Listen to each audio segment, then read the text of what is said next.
Everyone, welcome to Unsafe Space. This is a live, it's not an intermittent frivolity. It's an unscheduled, semi-scheduled, random conversation with someone that Keri and I both really admire a lot. As a reminder, I'm your host, Carter Laren, and I'm joined by Keri, who is here in her hat. Hello, Carter. How you doing? I'm good. I'm Today, very excited yeah, about today's guest. I just got to see her in DC. someone, today's guest, is listening to the show in the background and will stop now. I'm not. Oh, okay. That That was was you, me. Keri? Oh, I was blaming Libby. It I'm wasn't sorry, me. Libby. Anyway, Yeah. everyone, we get to talk to Libby Emmons today. She's a senior editor for the Post Millennial and a senior contributor to the Federalist. She lives with her son in Brooklyn, New York. She's been on our show before, and you can follow her on social media at Libby Emmons on Twitter and Facebook, libby.emmons. Libby, welcome to Unsafe Space again. Thanks. It's been a while. Thank you for thanks for gracing us with your presence. I have Keri sent me a couple. Oh wait, where's my? I already screwed stuff up, guys. I'm supposed to have Libby in this scene, and she's not. So here's Libby in this scene. Here we go. This is what happens when There's you do an Libby. impromptu I video. know. So, And here's this yeah. should be all three of us. There we go. We got all three of us. Done. Hi. Okay. You've Cool. been writing some interesting stuff about crises.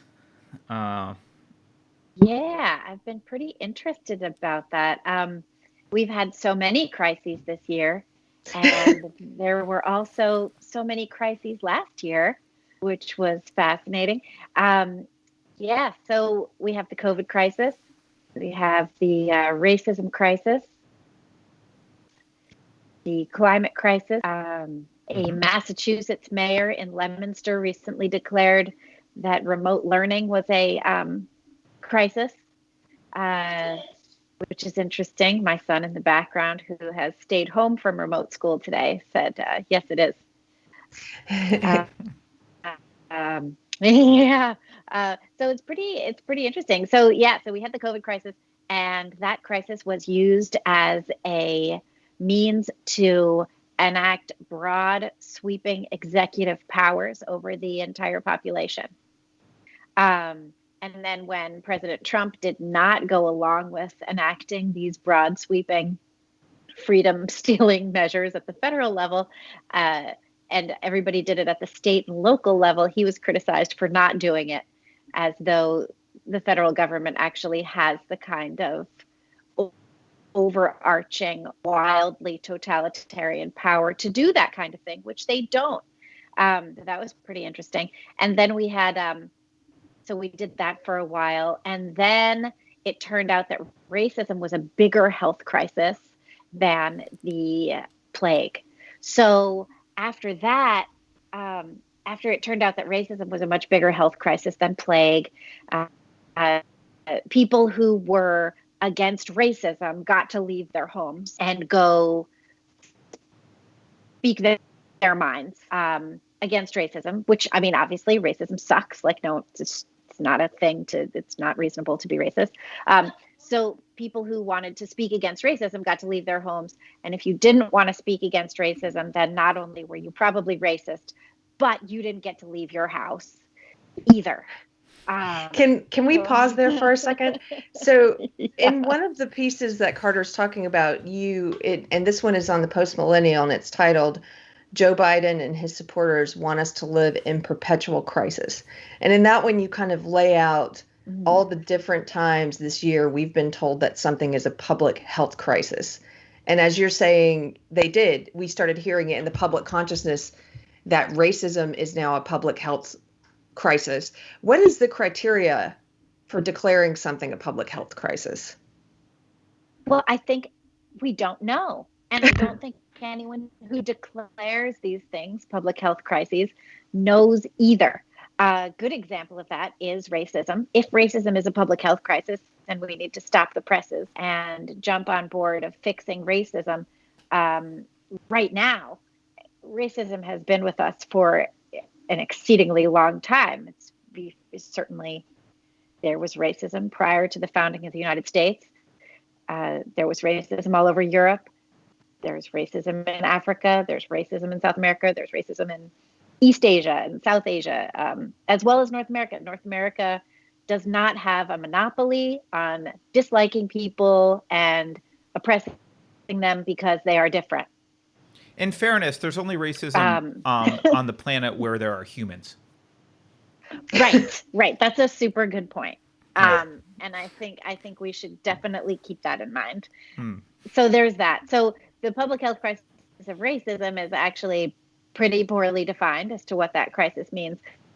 The public health crisis of coronavirus seemed to be well defined. At first, we were going to do 2 weeks to flatten the curve.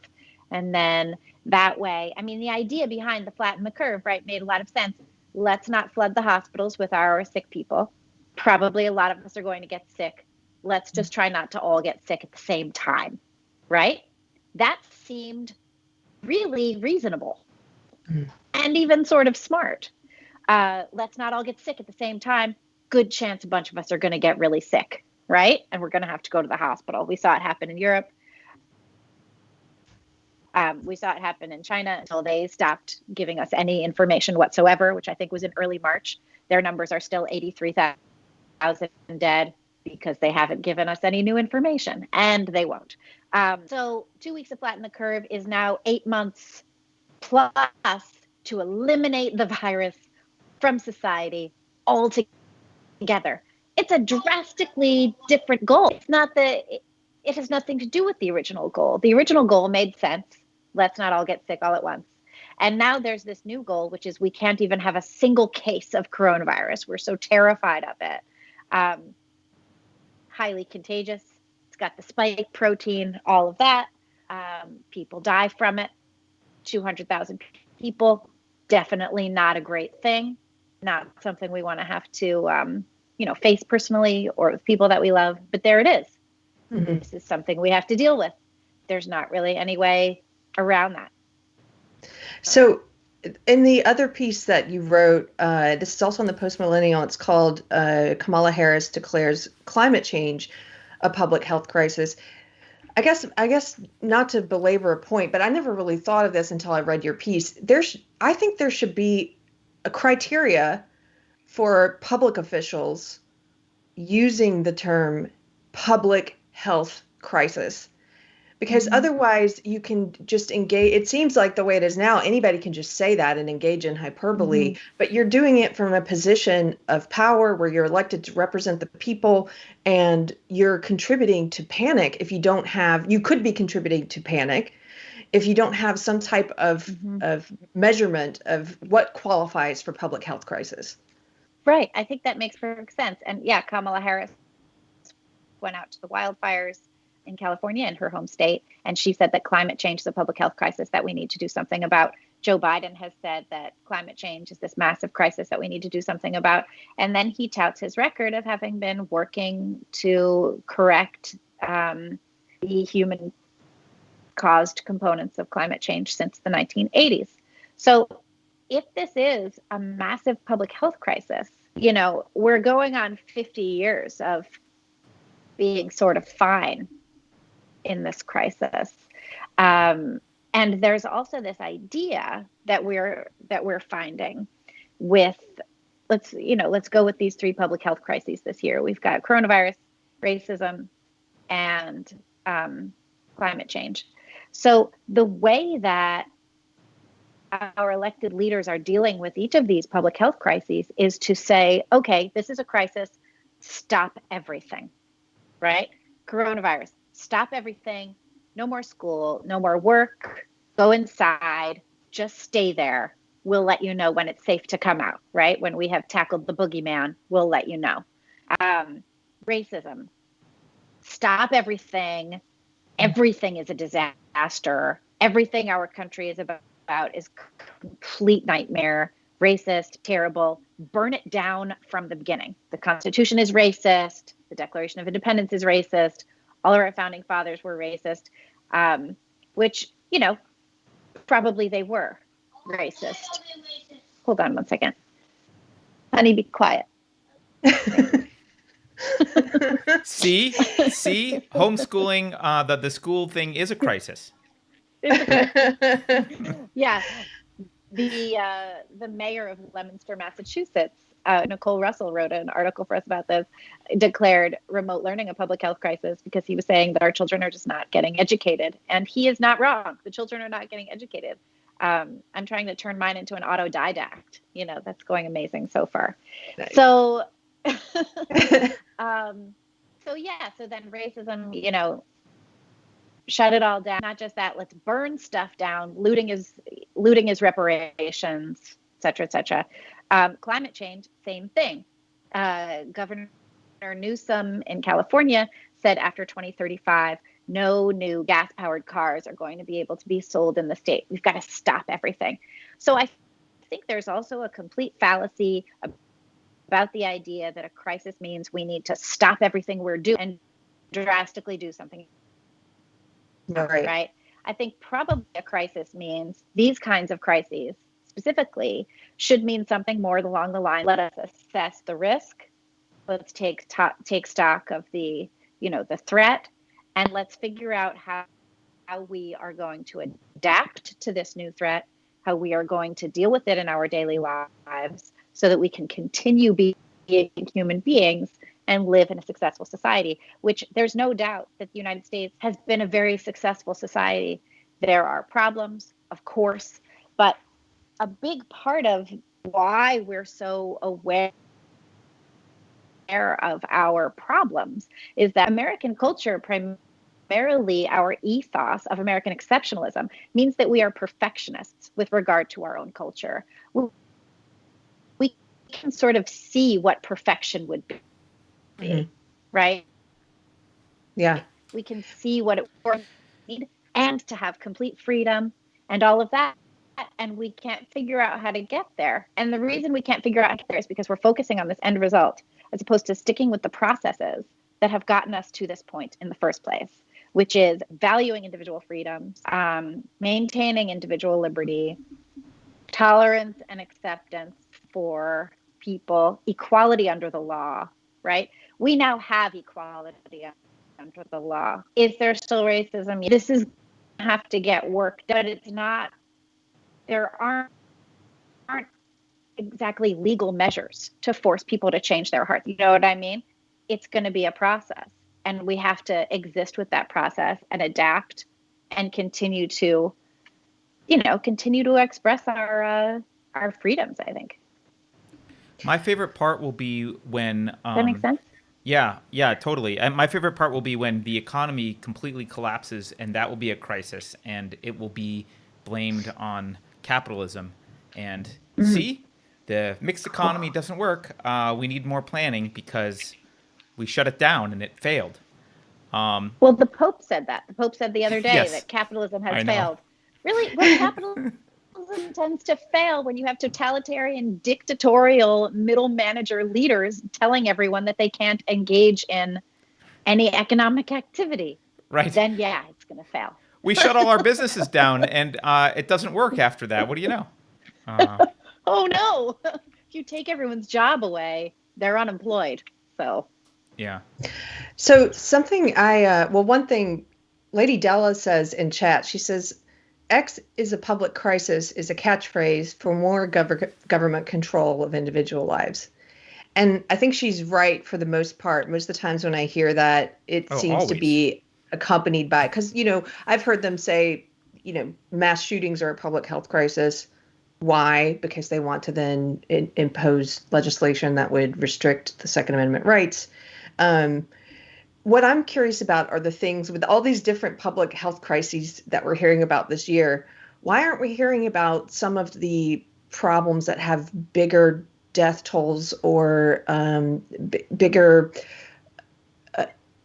implications on human lives? So, for example, a few years ago, we started hearing about the opioid crisis, and that hasn't gone away, but I don't hear about it this year, and that's something where I was just looking at figures because I couldn't remember how many people it affected. The numbers from 2015, so this is 5 years ago, and they've only increased, but 1.2 million women addicted to opioids and 1 million men in 2015. But that's not something that we talk about in the public consciousness. We don't talk about it anymore. That is interesting. I know working at Post Millennial, and I know that in British Columbia, there's been a huge increase in opioid deaths this year compared to the same period last year. And it's because of the lockdown, which may in fact be a public health crisis. There's been an increase in suicidal ideation. There's been an increase in suicides. There's been an increase in depression from social isolation. There's been an increase in obesity among children and probably adults. Domestic violence has increased.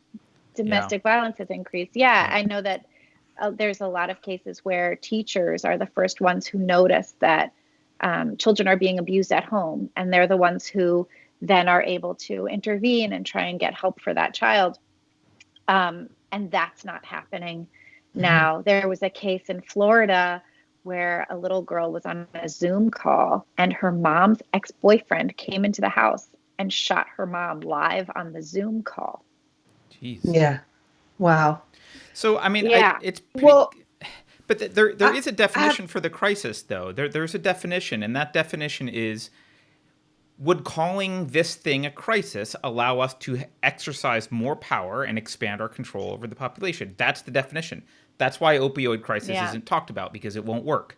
That's why that's why racism is being talked about. That's why COVID is being talked about. So there is a definition for it. We just don't like the definition because there's the other thing I just want to point out about this is there is nothing more anti-scientific than prohibiting questions and criticism of anything.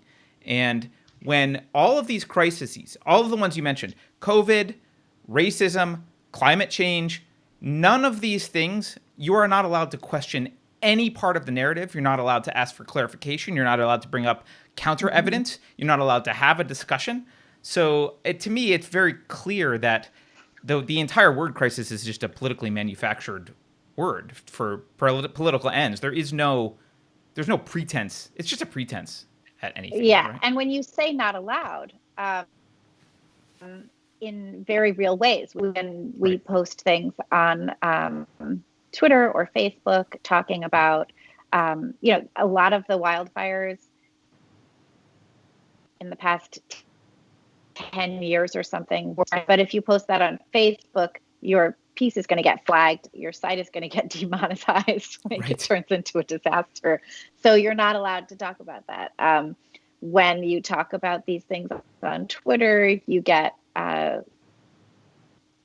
labels and warnings, information that you're sharing because it doesn't go along with the narrative. And the idea is that the narrative itself is so important that it can't be questioned, because there was a video of Michelle Obama speaking today about, she was advocating for Joe Biden to be elected. And she was saying basically that people don't have time to figure things out for themselves. They don't have time to go do the fact checking themselves. And so it's really important to shut down basically what his supporters say because he's lying. And we all know he's lying. And so because the people basically aren't smart enough to figure out their own opinions, these alternate views need to be shut down. And I think that's a horrifyingly dangerous thing to say. And what you're going to have is your basic, pardon the term, coastal elites, of which I am very clearly one. You're going to have, the leftist coastal elites primarily agreeing with Michelle Obama, saying all of these rubes out in the rest of the country, the flyover country, whatever, are probably too stupid to figure this out. Meanwhile, you have all the people in the rest of the country going I'm actually really smart. I read, I consider things, I'm thoughtful, I have views, because they're not idiots. The voting public, the left wants us to believe that the voting public are stupid, uninformed, easily influenced, people who just want to carry their guns around and not care about anything else. And it's just not true. Americans are not stupid. They know what they want. They read, they understand things, they're informed. And I think that it's callous and disingenuous to treat them like they don't. And that's what we do when we tell everybody it's a crisis. We're like, get all amped up, get all hyped up, get all stressed out, and then let us tell you what to do, I think to go back to something you were saying, Carter, well, this is interesting to me. If I think about the things that they talk about as being a public health crisis versus the things that they don't. So on the list of things you've addressed this year, Libby, you have COVID, racism, and climate change. And I would add to that, not this year, but in recent years, mass shootings. So these are all things that involve giving the government more control over our lives. That's what they're telling us anyway. Whereas the things that could be called a public health crisis that they're not talking about, opioid addiction, obesity, suicide, depression, mental health issues, domestic violence, these are things that require cultural change and personal responsibility to take control of your life. So maybe that's the difference in the things that they're talking about versus not talking about. I don't know. I think they could make an argument that any one of those things they could insert the government in any one of those things if they wanted to, right? The war on drugs it could be expanded to opioid. Like they can insert the government. I think the litmus test is, do they think the population is responsive to government expansion in this particular area? And I don't think there's a strong popular desire to expand the war on drugs. So that's not going to work.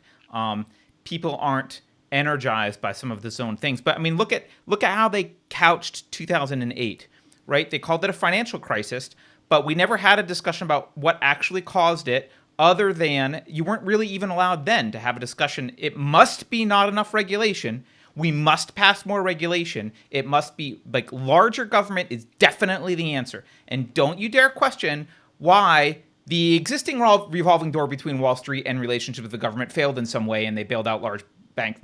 Let's not talk about that.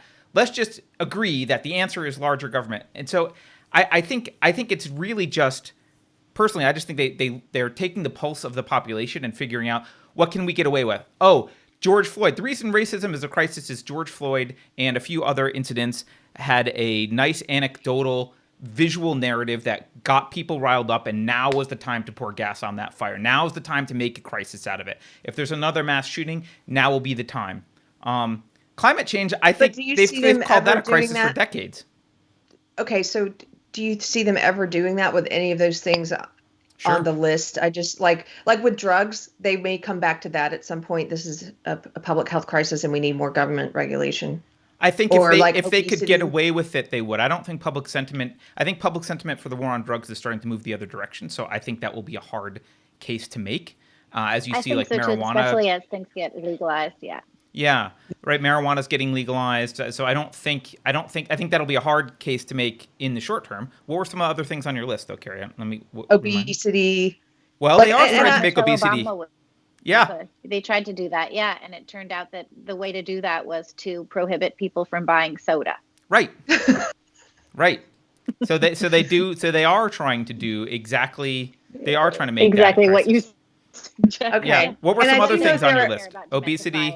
They don't really care about domestic violence. Nobody cares about that because that just affects women and children.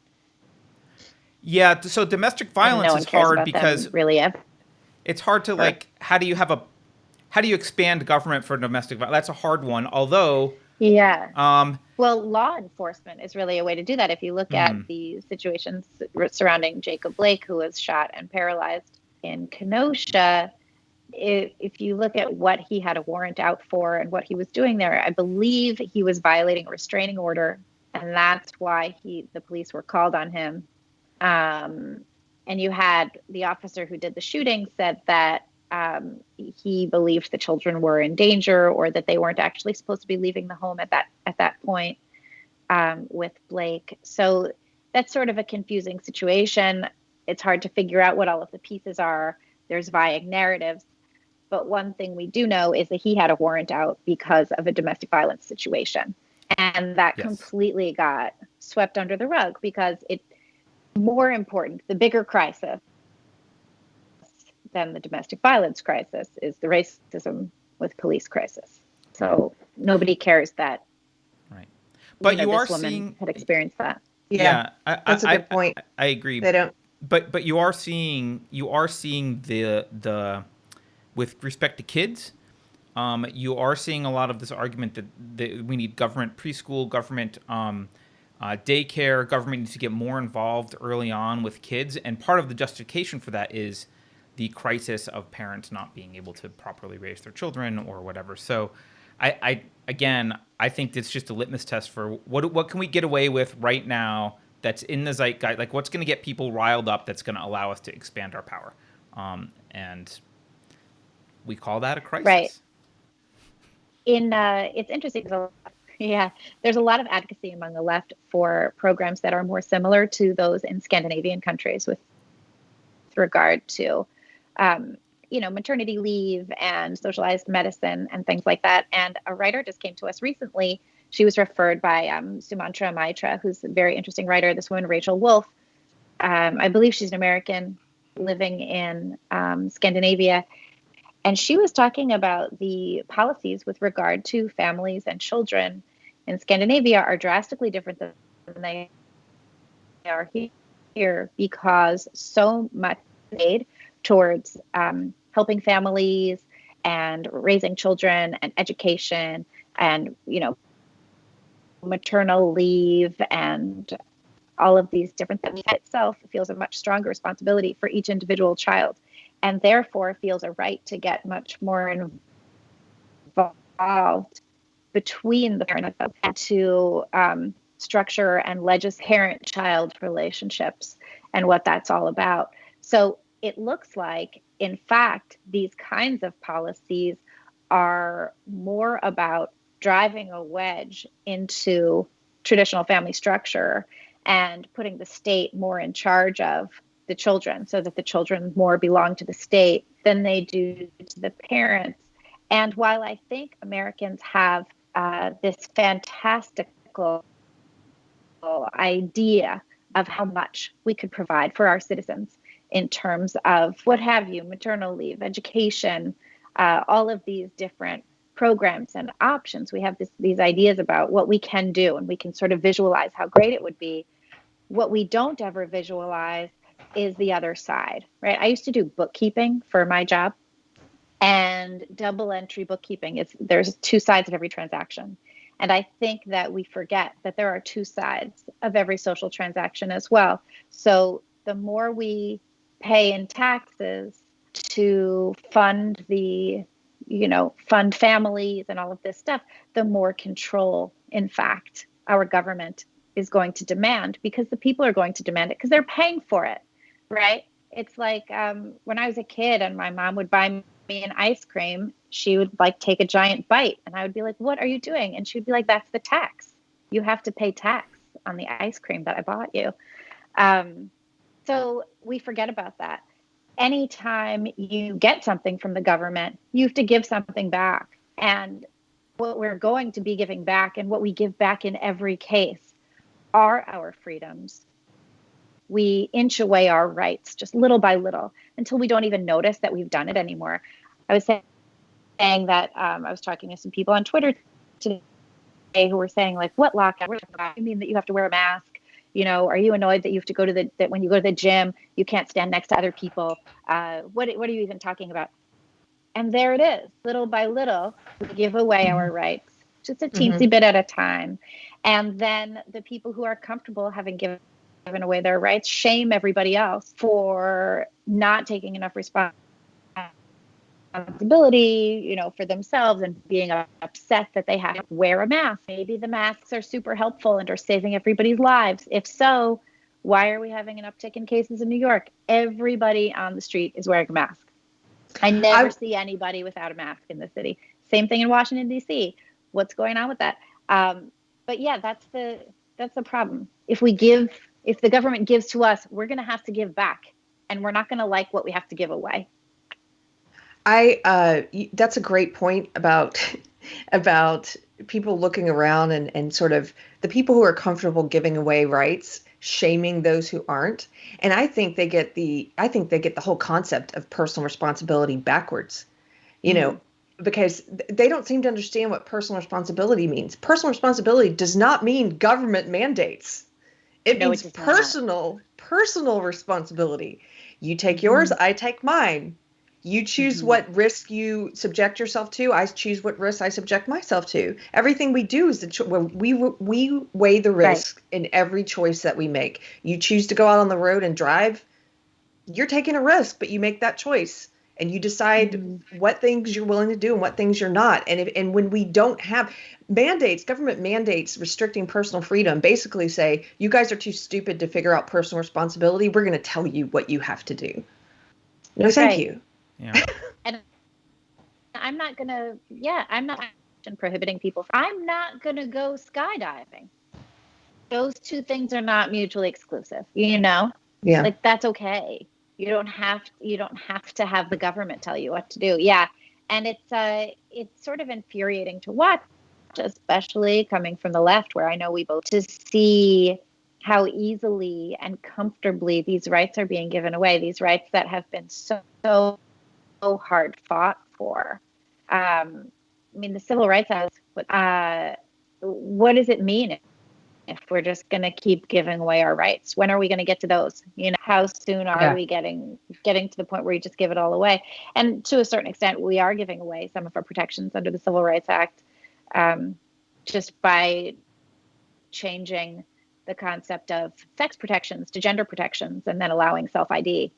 So that's already confusing. That's a totally different podcast. Yeah. You're making me think of the way that they get us comfortable with giving up our rights too, is that they put out this propaganda. I just drove to Austin and back this morning, and I saw 3 different billboards with people with masks. One was in Spanish, 2 were in English, and they were basically, war is peace, slavery is freedom kind of billboards. In my mind, I'm like, oh, look at this propaganda. It's like, wearing masks. I can't remember what they said, but it was something to the effect of, wear a mask for the public good, for all of us. And just kind of this messaging to keep you comfortable with it, because obviously the longer that this is dragging out, when they said it was 2 weeks to flatten the curve, but now it's, who knows when it'll end. Get used to wearing that mask, guys. It's American. It's the American way. It was gross. I'll go out into the street with my son and we'll go to the grocery store. You have to wear your mask at the grocery store. Okay. But when we come out of the store, I'm like, take it off, kid. No, I do not want you to get comfortable breathing the stale air of your own mouth when, we're walking. How fresh is the air in Brooklyn? But you see my point. There were signs on the subway that were put out by the MTA, New York, and it was like 3 signs, and the first one was, don't do this. The second one was like, maybe do this, and the third one was, this is the right way to behave. The first one was people talking to each other, right? Just without masks, just talking to each other. No. Wrong. The second one was people talking to each other with masks on. Okay. That was medium and probably not okay. The third one was 2 people sitting isolated separately, looking down at their own thing. So the right thing to do, guys, is to not engage with people in society, not make friends, don't talk to anybody, and be happy in your little tiny bubble of one. That's the right thing to do, according to the New York City Metropolitan Transit Authority. No, this is not okay. People, and in New York, it kills me too. I live in New York. I've lived here a really long time. So much of a New Yorker's life happens in public. We're on the subway in public. We're on the streets in public. People break up with each other on the sidewalk in front of 500 other people who are just walking by. There was a period of time where I was like crying on the subway all the time. And so I was just sitting there on the subway and I would cry. And now and then someone would be like, you just pass me a tissue. And I'd be like, thank you. That's it. We live our lives in public, and we live in tiny apartments. Yeah, you were saying this to me about how the apartments are so small that everyone in New York kind of lives outside at restaurants and at parks. You go to restaurants, museums, parks, bars. People have local bars. You're gonna see them there every night. That's the living room. I used to have a coffee shop for my living room, and that was my living room. It was 5 blocks away, and that's where I would be. That's just how we do. We go to our social events. People don't go over to each other's houses, but now you're not supposed to do anything, you know? And I'll talk to people. I ran a story at the Federalist about how Alexandria Ocasio-Cortez was saying, we're not going to go back to brunch. Let this moment radicalize you, right? And that's what she says. And a bunch of other stuff, because she could talk on that Instagram feed. So I ran this story. I posted it on Facebook, and a bunch of people got really mad at me about it. And they were telling me all of the different ways that they have come up with to learn to socialize with their friends despite the lockdown, pandemic, et cetera, et cetera. And I just thought that that was so myopic to believe that because they have friends who live near them, who they can socialize with in their backyards in Brooklyn because they live in a garden level apartment or what have you, that means that that's true for everybody. There are so many people in this city, and I'm sure all over the country, that live by themselves, that don't have super tight friends. We've seen this. Study after study has shown us that there's been a decline in close friendships over the years. People just don't have this. And if you live alone, if you don't have close friends, if your closest friends are among the 400,000 people who have fled New York City and are probably not coming back, where are you supposed to find community? The churches were closed, schools were closed, work was closed. What were you supposed to do? You know, in New York, you can go sit at a bar and order a meal and talk to everybody hanging out with you. Like there's your social engagement. So yeah, I mean, the more we lock people up, the more we just cause people to suffer like this. It's not reasonable. Well, we've talked about the need for authoritarians to control a population, and one of the things they need to control is your thoughts, and they can do that through language. But another way that they can control what you think is to make sure that you don't talk amongst yourselves about it too much. Because it's through interaction with other people that you can, like, oh, you know, I was questioning that thing too, or I had the same question about blah, blah, blah, or I noticed that too. And you guys, you know, you have some sort of sense of a life and worth and community apart from the government by having people around you. And B, you're able to kind of exchange ideas outside of the control of an authority figure telling you what to think. This is why schools hate the home remote learning, because they don't like the idea that the parents are going to get too much influence on the kids and we don't have complete control over the classroom anymore. And so I think we've got, I don't want to say this is all like a big conspiracy theory engineered, but it's definitely all these pieces are fitting in for one particular goal, which is to have a population that accepts an authoritarian government and doesn't question narratives and relies on the government for basically everything, possibly including the path through which they can socialize with other people. If you can only socialize on social media, then they get to watch that interaction and they get to monitor that interaction and control that some way. Right? They get to sell you stuff. Yeah, they get to monitor it. Sure, they can sell you stuff too. Yep. They can monetize it. They can, you know, they can't do that when you're sitting on the train talking to someone next to you. But if you're online, you know, that can be monetized and tracked. As you're pointing out, they only socialize, Carter. It's almost as if we're being forced to only socialize in certain ways. And I just have to say, this is not a super chat, but I saw Jensen in chat said, I started going to riots just for the social connections. Right. That makes perfect sense to me. Yeah. You know, there have definitely been, I've seen like videos of protests and stuff where it's a dance party in the street. And like, that seems like, go for it, right? Please have a dance party in the street. Please have a dance party against racism in the street. But don't simultaneously keep the movie theater closed and the theaters closed and the dance clubs closed, or make it so that you can't have a party under the bridge that's not about political perspective. You know, it's like there's no reason not to have a dance party in the street, but there's no reason not to have a dance party for some other reason too. It just is, it's a drastic, massive hypocrisy designed to keep people cowed. And I don't think it was intentionally designed. I just think that that's where we landed. And I think that that's the kind of And we were already so self-hating as a society that we have completely ignored the reality that civilization is a fragile web of connections, and that to maintain, we've lived in amazing peace and prosperity for our entire lives, right? We're all about the same age-ish, and that's what we've had. We haven't had war in our streets.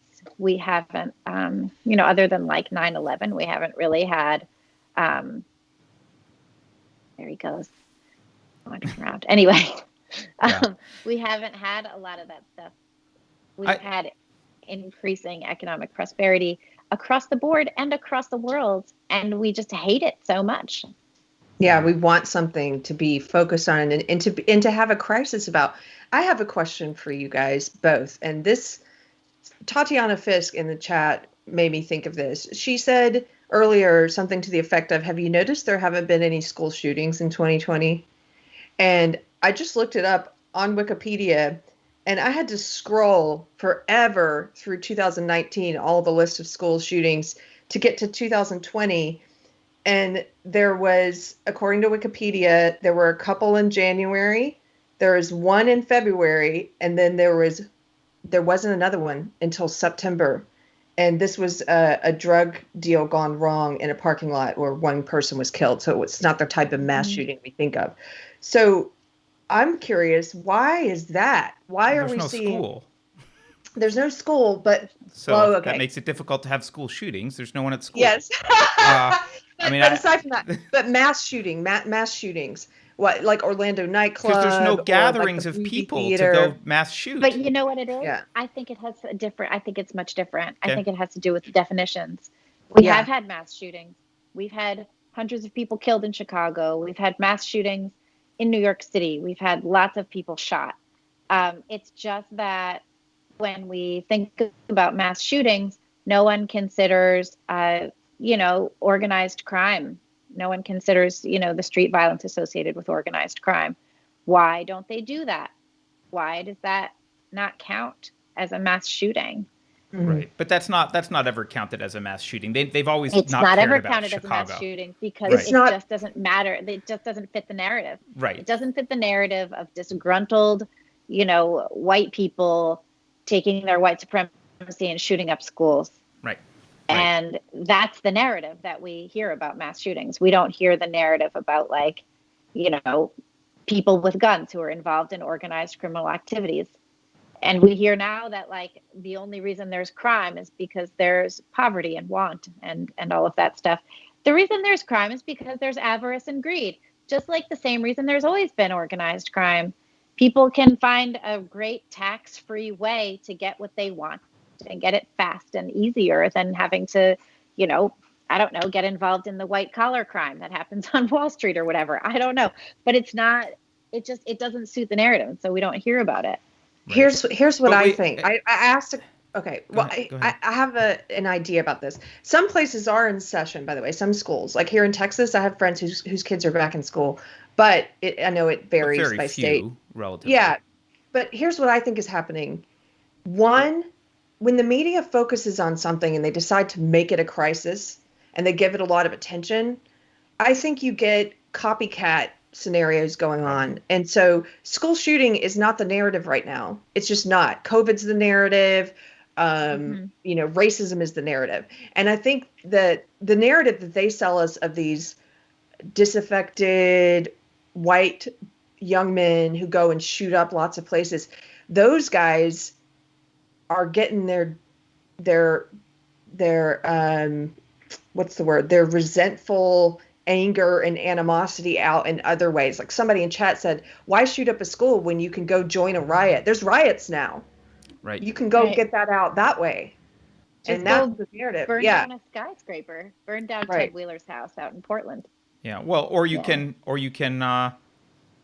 turn to domestic violence. I mean, you let out your aggressions in other ways. Or you just murder people one at a time in Chicago, right? I do want to push back on or something now. At a time. Yeah, I do want to say, I know you were saying earlier that we're not here intentionally, and I agree with that sort of. I don't think we like intentionally. There's not like a master plan that we marched here. But I will say that none of this is new. This is all a consequence of really bad philosophy. It's the same philosophy that instigated the Russian Revolution and brought in communism and did everything. Like, all this has happened before. The same tactics, the same sentiment, the same everything. Like, this all happens, and it all happens with a particular ideology and a particular way of viewing humans. And they all share very similar things: destruction of the family. The child becomes the ward of the state. Like, they want the state to control indoctrination. They're all about the expansion of power and authoritarianism, and they're all anti-enlightenment in the sense of individual rights are ignored, and that people are really cogs for the betterment of, quote, the state, whatever that means, whether you're a communist in China or a communist in the Soviet Union or a Nazi in Germany. It doesn't matter. It's all some kind of overarching state goal that matters more than your individual rights. So I agree that we're not here like in like a very, the proximate cause is not intentional. But the people who pushed these ideas knew way back when they started pushing them, and way back when we started letting our universities be run by outright Marxists. They knew exactly where this stuff led. They could not have not known where this goes. And so I don't look around me and go, gee, how'd we get here? It's like, of course we got here. This is the road we've been on for decades. It goes here. I don't know the exact configuration of bumps in the road, but, you know. They were on board with it. And absolutely, they're on board with it. A situation where that is the only right perspective. That's correct. You know? That's correct. So there's a righteousness involved as well. Yeah, which I think goes back to a certain extent about the way that we started talking about racism in the late 80s, which is when I think Peggy McIntosh's Invisible Knapsack came out, and we started saying things like, 89, I think, was it? Well, Crenshaw was 89. I don't know when Knapsack was, but like, yeah, the critical race theory stuff started late 80s. Yeah, you're right. Yeah, that's where it was. And it came in for education. The idea was to like make sure that everyone was getting a reasonable education, which is a good intention. Everyone should get a good education, the best one available. But yeah, the idea, I remember I was in high school at the time, and there started to be this idea of like, if you're racist, then I just can't talk to you, right? I remember a friend of mine talking about someone that we both knew who it turned out had really unpleasant views about race. And my friend said, you know, I said to this guy, please stop talking before I just have to hate you. And that kind of, at the time, like that certainly made sense. Like, hate a person for being racist. If they haven't come along and decided to not be racist by now in the mid 90s, is there really any hope for a person? I mean, how do you even end up racist, right? Like, and I guess, and we're still trying to figure all that out with, and the answer is critical race theory. It's just, you're born that way, apparently. It's like how you end up racist. But yeah, so that started to be the dialogue, is you can't talk to somebody who's racist because they just can't be taught. And so there's absolutely no point, and you need to punish them by shutting off discourse. That concept has been applied to every single area of leftist righteous ideology. If you don't think climate change is a crisis, I can't talk to you. If you won't wear a mask, I can't talk to you. If you don't think that protests for BLM are appropriate, but protests for lockdown are wrong, I can't talk to you. If you want to go to brunch, I can't talk to you. If you think it's okay to get your hair done, I can't talk to you. It's across the board. It's everything. You know, if you don't believe in implicit bias, I can't talk to you. If you like Donald Trump, I can't talk to you. It's everything now. It's taken over every aspect of it's very cultish. It's about cutting people out of your life. So we all end up in these tiny little bubbles where we only talk to people who agree with us on every single thing and just follow whatever the tribe says. It's gotten to the point where you can sometimes predict a person's opinion on a myriad of issues if you know their opinion on just one issue, because you can just say, well, you're in the tribe, so I think you probably... Isn't that a mistake? Isn't that a mistake? Huge mistake. To assume that anyone has a collection of ideas just because they have one idea. I think that's remarkably dangerous. And the other thing too, it's like how, I'm Catholic, and there's this idea in Christianity that you can, with your own actions, show your beliefs in a much clearer way than you can with your words. And what kind of action is it to shut people off just because you don't like their one view or their other views or the way that they smell or their Right. behavior in certain circumstances? It's like how easy is that to just shut everybody off from, I mean, what is the privilege of talking to you? Do you know what I mean? Like, really, Right. you're so great that you're going to punish people and not let them talk to you and not be part of their world. Why? What's so great about you? Seriously, it's like there's this idea. It was a couple of years ago in New York. So we have homelessness, we have beggars. People panhandle is what it's called. And the idea was, don't give money to beggars, don't engage them, right? So you have people on the subway, and yes, there's crazy people, obviously, but the idea is you're just supposed to ignore people when they ask you for money and not give them any money. Why? If a homeless person is out on the street and they're asking me for something, I don't have to give them money, but we're breathing the same air. We're exactly equal. There's no difference between either of us, right? I have some stuff that he doesn't. He probably has some stuff that I don't. I don't know. You know what I mean? So, like, we exist together. Not one of us is any better than anyone else just because we think something different or we look different than them or we have a house. I'm not better than someone who doesn't have a tiny apartment to live in, right? I mean, the very notion is ludicrous. I have something you're making me think of. This just happened for me, and this is I just wanted to share it because it was a good reminder for me that we all make assumptions, and we should. Assumptions are shortcuts, basically. So they're based on past experience and on accumulated knowledge. So generally, whenever I see a super woke person on Twitter, they have a couple things in their bio, and I'm sure you can guess what those are, but they usually have pronouns. Yeah, sure. They usually have pronouns. They usually have BLM. There's a number of things they could have in their bio. So I ended up having a conversation on Twitter with this girl who I assumed was social justice. She had pronouns in her bio and BLM. And if it had just been one, maybe I wouldn't have been as sure, but it's both things, right? So I make that assumption. And we started talking, and she ended up telling me, I'm not a social justice adherent. Okay, well then it's interesting because I make that assumption about you because you have those things in your bio. So we were talking about it, and I'm like, what kind of assumptions do you make about me? Do you think I'm right-wing and because of certain things I have or certain things I post? And it was just a reminder to me that assumptions are good. They're a shortcut, but the nature of being an assumption means that I have to be, like, I know that I could be wrong. I'm assuming. And you have to be open to being proven wrong on these individual cases where it's definitely. that person doesn't fit the stereotype. And if I just shut out everyone, I don't shut out everyone who is woke or who I assume is woke for a reason. But if you're the kind of person who does, I think you're going to miss out on those connections you could have with someone who maybe you're wrong about, maybe you're right about, and you still you are missing out on connections you might be able to find. So yeah, I think that's dead on. Yeah. Interesting, because even I'm like, nobody's immune to that. You still will do it. Like, I assume this about you. I may not want to be your friend, but you're. I think you're shorting yourself when you do that.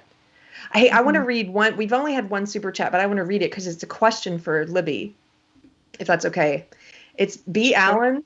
Thank you, B. Allen, for the super chat. Says, I'm curious to hear Libby's opinion of His Honor the Mayor. Oh. Bill de Blasio. I guess. What a clown. He's just the worst. He's just the worst mayor of all time. He has no principles. He has no standards.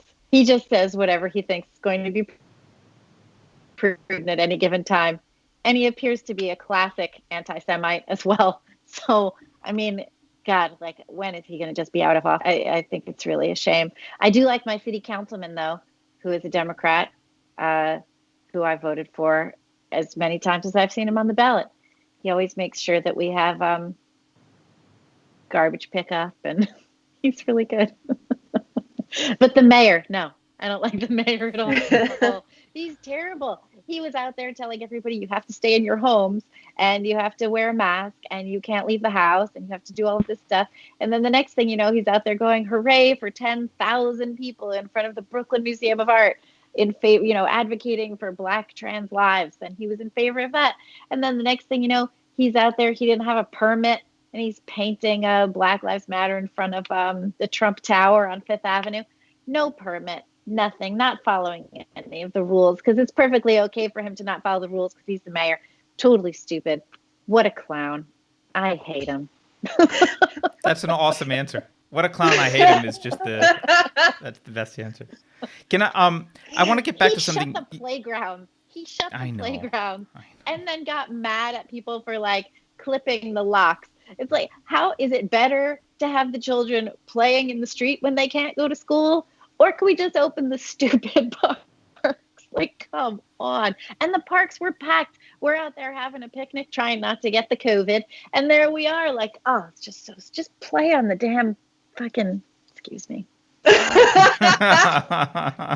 Swear jar for Libby. What? Please. I said we need a swear jar. By the way, this is not a super chat. The Great Crispy says, Libby is refreshing. There's been a lot of intense rhetoric from unsafe space. Has there? I don't think we have intense rhetoric. Anyway, thanks for embracing human commonality, Libby. So you have a fan. And then thanks. One other super chat, Carter, just because there haven't been a lot. I might as well read it. Mr. Biggles, thank you. Mr. Biggles says, it's getting like the U.S. is keeping up with the Joneses on steroids, but where the mark of social standing is woke points. Oh, yeah, there's the oppression hierarchy, right? When we were in school, I used to make this joke. I wasn't the only one. I went to a very liberal school, went to Sarah Lawrence College. What's fun on Twitter is when people call out Sarah Lawrence to try and shame me for, try to get the school to shame me for being an alum. But, they still call to ask me for money a couple times a year. I don't think they're ever going to stop doing that. I keep asking, but anyway, I don't remember my point. Oh, yeah, in college, we used to sort of have this thing, Taught My Trauma, and everyone would talk about how horrible their life was at this and that. And and now it's like that, but it's the entire culture as opposed to just a bunch of drunk kids on campus. So I want to get back to something that you were saying earlier, Libby, about you mentioned you were a bookkeeper, I think you said at one point. Yeah. I like the analogy of looking at both sides of the equation, especially when applied to giving the government something. As you were saying, you're going to have to give up something yourself if they do something. I think one of the marks of a lot of these crises is they're all catastrophized, and there's never any consequences to the proposed. There's never any consideration of negative consequences to any of the proposed solutions. And climate change is, for me, the easiest one to see because it's been around forever. But there's never any the correct way to approach climate change, in my view, or maybe we should have a discussion about the correct way, which we're not allowed to have. But it seems like a reasonable way would be, what's best for human flourishing on Earth? Because that seems to be kind of important. We don't want to kill a bunch of people. So what's best for humans for this environment? And that's never the standard. And there's never any discussion of we're going to ban this or we're going to do that. No one ever talks about, this is going to have the following negative consequences to humans on the planet. So, for example, we're going to switch to only wind and solar energy. Okay, the cost of energy goes up dramatically. A lot of people can't afford energy. Energy is one of the most important things for human life. It allows us to have air conditioning and live in hot areas. It allows us to have heat and live in cold areas. No one ever asks questions like, let's assume that the Earth's temperature is going to rise. Okay, it's bad for Florida, maybe bad for Martha's Vineyard. What's it like for Canada? Can we have a discussion about how does this work out for humans generally? We never have the other side of that equation. It's always science or academics say blank, and this is the only solution allowed. And it's a catastrophe. If you don't go for this solution, that's the end. And to me, that's just a mark of a fake crisis. It's a very easy sign I to think see so it's a fake too. crisis. And the other thing too is we have had some advancements in clean energy, but we're not taking advantage of them.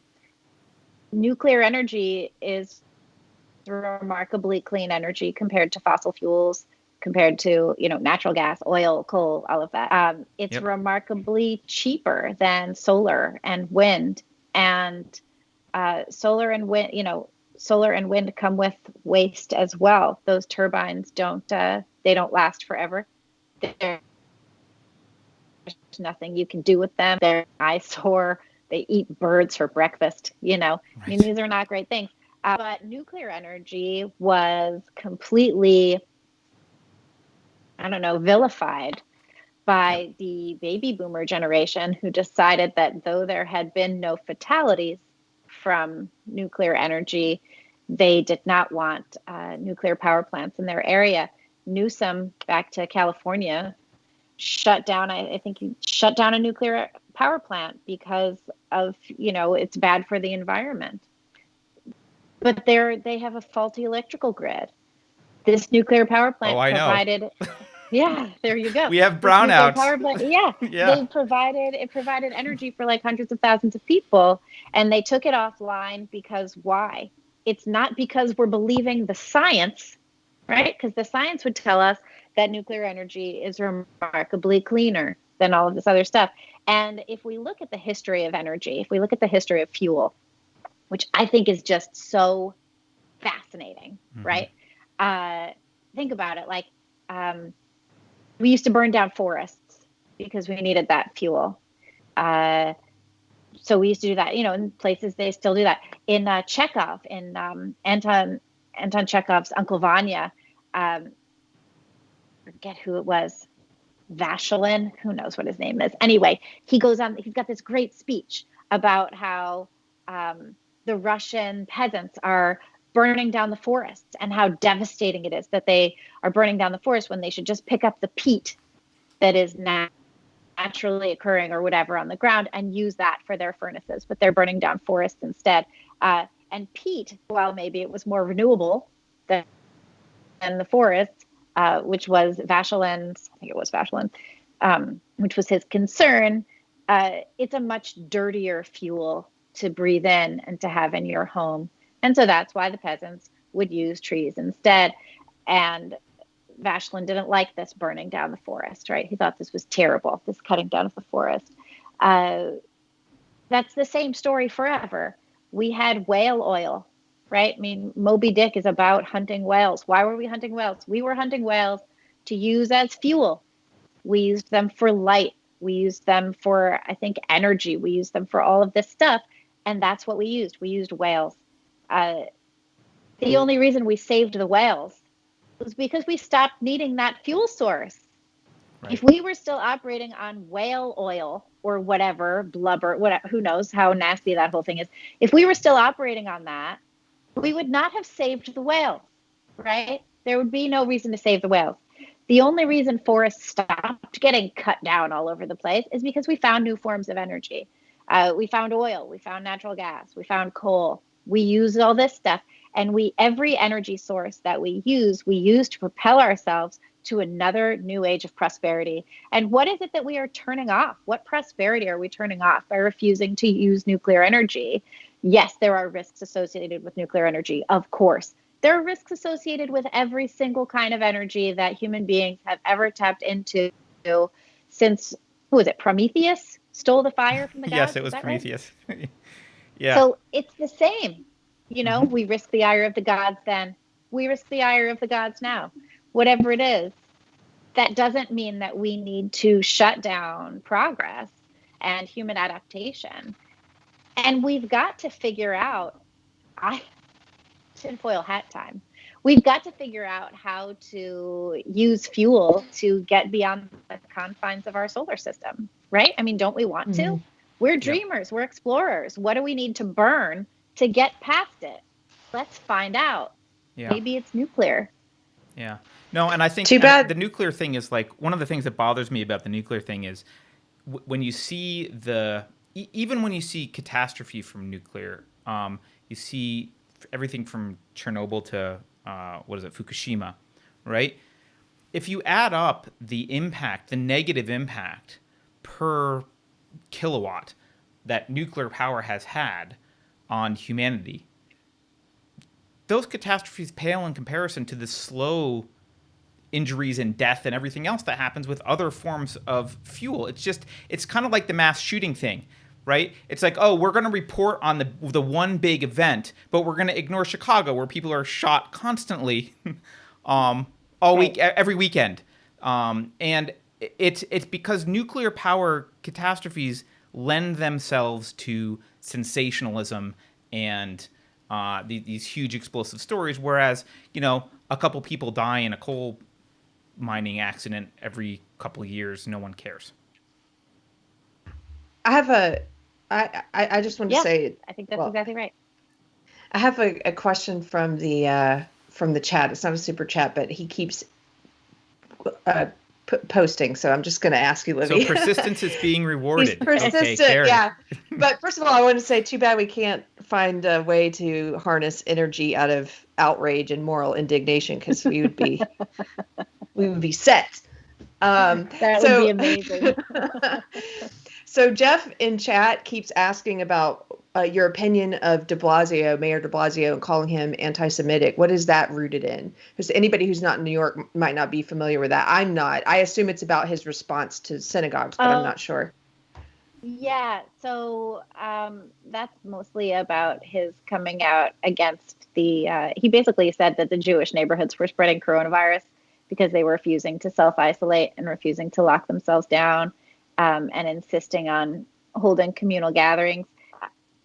The Orthodox Jewish community is it appears to be, I live nearby Orthodox Jewish communities, it appears to be a very communal group of people who all live in the same place, and the kids are all playing outside.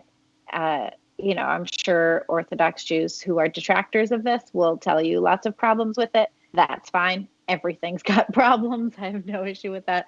But de Blasio was shutting down religious schools, and he was complaining specifically earlier in the pandemic, as we say now, about Jewish community spread, like specifically shutting down synagogues and shutting down gatherings of Jews while allowing massive BLM protests to happen.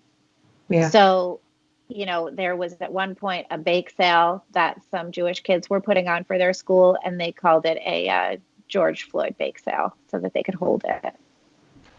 Wow. Smart kids. Yeah. Yeah. So that's sort of what was going on. Was Jewish gatherings? No. Protest gatherings? Sure.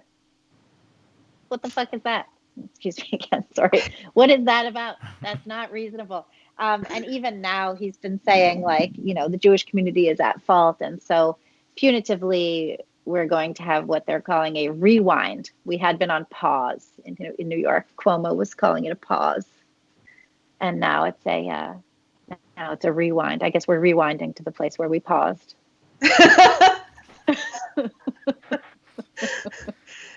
Get out that 8-track, people. We're in the cassette deck. I don't know. You're depressing me because, these crises are never going to end, and they are using the crises more and more. And if Biden wins, the crisis peddlers win. If Biden wins, the crisis peddlers win, and he's going to continue peddling crisis. They're trying to pivot to this climate thing is the big crisis. What are we going to do when it's what kind of pauses are we going to put on our lives because of the climate crisis? Are we not going to travel? You had Extinction Rebellion and Greta Thunberg last year. She refused to even take a flight. So stupid. And everybody's saying, like, oh, if you're against, if you're in favor of, I don't know, stopping all of human life to stop climate change, then you won't take a flight anywhere. You won't travel. You won't. And again, what was that? That was about like not being part of society anymore. You had Extinction Rebellion, who was saying like, we're not going to have children because the world is just too bad. You know, the world always sucks. Yeah, but that's fine with me. That's not a good reason to not have kids. Have kids. I think they cannot have kids. You know? I'll be okay with that. That's fine with me. No, they like, sure, I guess that's everybody's choice, but it's just so ridiculous. It's just so ridiculous. Life is always in peril. Humanity is always on the brink of total disaster and destruction. Well, this is what you were talking about before. That's always Everything's true. risk management. All right. Everything is like, there's a cost benefit. There's a risk reward to everything we do. I think Keri mentioned this, right? Getting in the car, everything is a risk reward. But they catastrophize literally everything.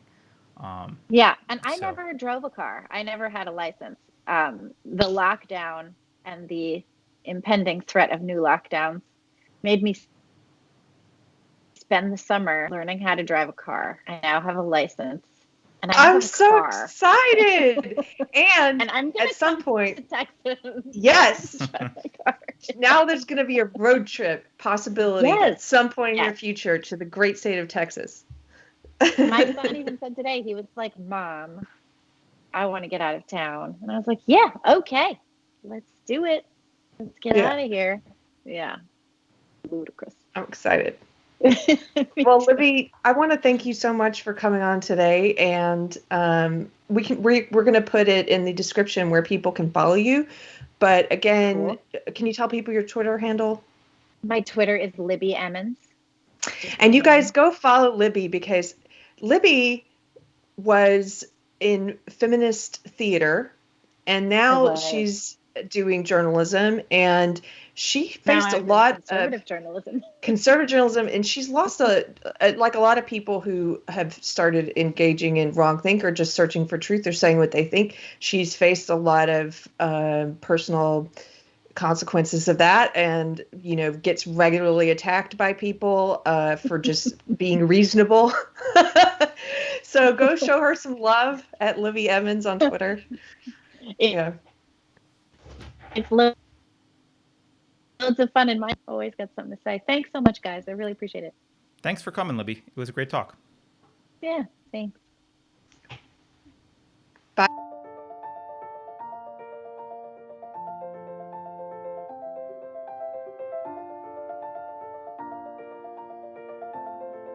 Thanks for watching.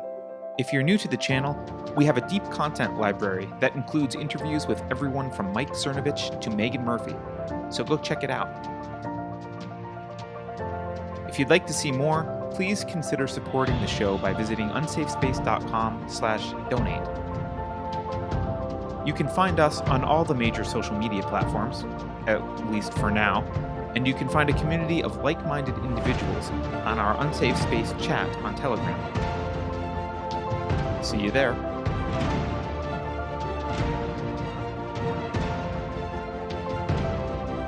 Warning. This is an unsafe space. Dangerous ideas have been detected. The content of this production has not been authorized by the Cathedral. Pay no attention to it. For your protection, the following co-conspirators have been unpersoned and marked for cancellation. Please avoid any contact with these individuals. I have calculated a 96.8% chance that their opinions are obsolete. If you think about it, no one should be allowed to express opinions. But don't. Think about it, I mean. That's not your job. Thinking has been scientifically proven to be less efficient than compliance. Having liberty is scary. Why keep it? You aren't using it anyway.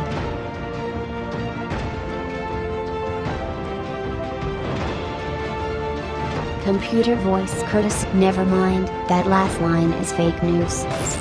Please disregard it and return to your safe space immediately. There will be cake.